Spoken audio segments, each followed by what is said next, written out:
Sub-4-meter compact SUVs. We love them, and we have the original Ford EcoSport to thank for that. However, its victory was short-lived. Undeterred, Ford have now come back with the launch of the new facelifted EcoSport. Everybody's been raving about this car, and here is why. Starting with the way it looks, and boy, this new EcoSport looks like it's ready to do business. You have a more aggressive hood, a wider Endeavour-inspired front grille, you have LED DRLs, projector headlamps, and even bigger fog lamps. The tyres are now bigger and chunkier, and you can get up to 17-inch rims like we have here on the Titanium Plus variant. And I'm really happy that Ford have retained the spare tyre on the boot. It gives it a more SUV-like look. Next up, more storage and comfier seats. Ford tell us that you now have up to 30 storage spaces inside of the cabin.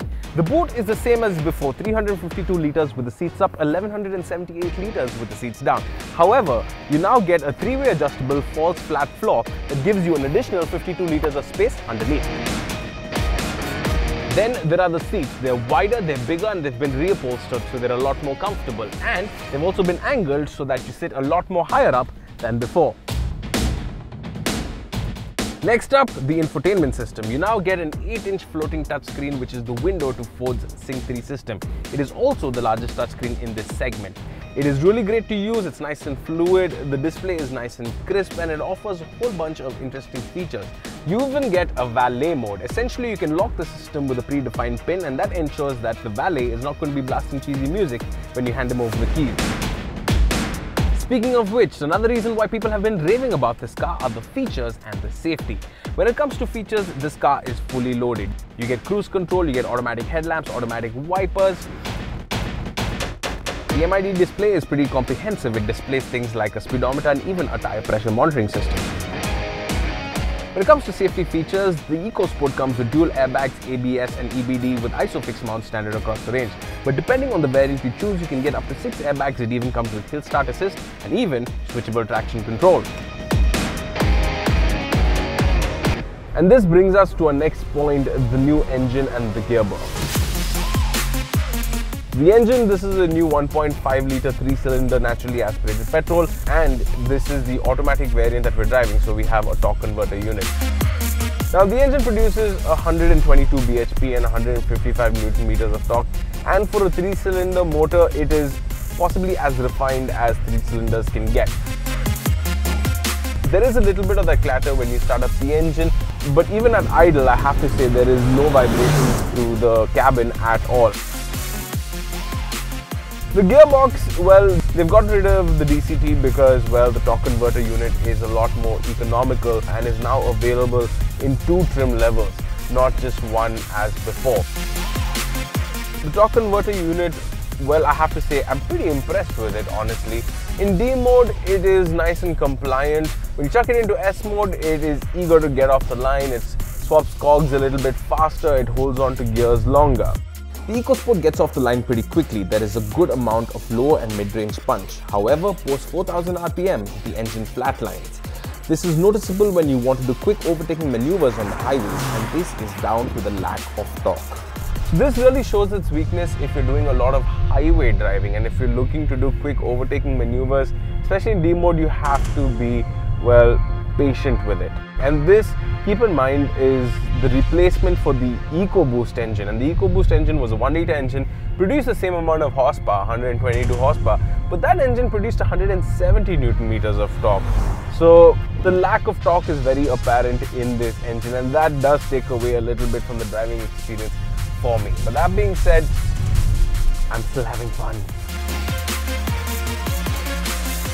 And this paves way into the next topic, the ride and handling.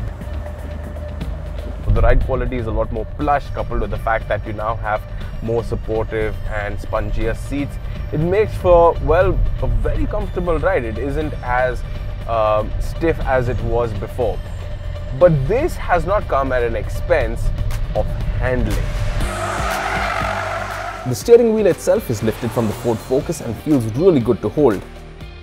The steering rack is now a lot more progressive with more play, making it a lot less twitchy at higher speeds than before. In the corners, the EcoSport is still a lot of fun. It offers so much grip and is very forgiving over the model it replaces. This is the best balance between ride and handling.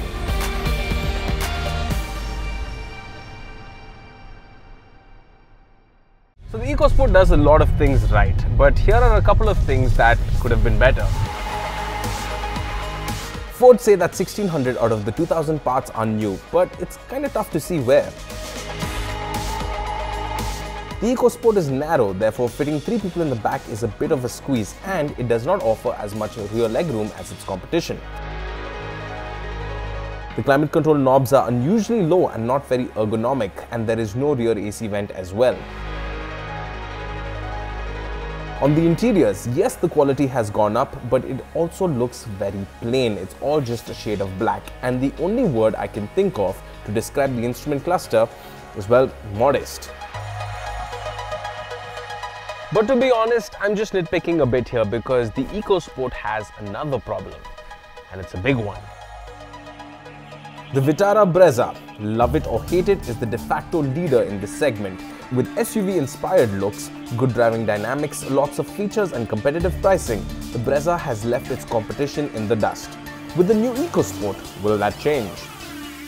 So compared to the Brezza, the EcoSport offers a more powerful engine, it's got a bigger boot, it's got a bigger fuel tank, offers more ground clearance as well. However, the Brezza on the other hand, it's more comfortable for passengers in the back, it offers a lot more customization options and is cheaper by 1 lakh rupees. Now, if it were my own money, I would go for the EcoSport. I think at the price point, it is a more compelling proposition. That being said, however, there is an updated petrol variant of the Brezza coming soon with an automatic gearbox. And with more stiffer competition coming in from the likes of the Nexon, the EcoSport may have won the battle today, but it is a far way from winning the war. Thank you so much for watching this video, ladies and gentlemen. Do let us know what is your favorite sub 4 meter compact SUV in the comment section below. And which one did you choose, the EcoSport or the Brezza? Thank you for watching. Take care. Bye-bye.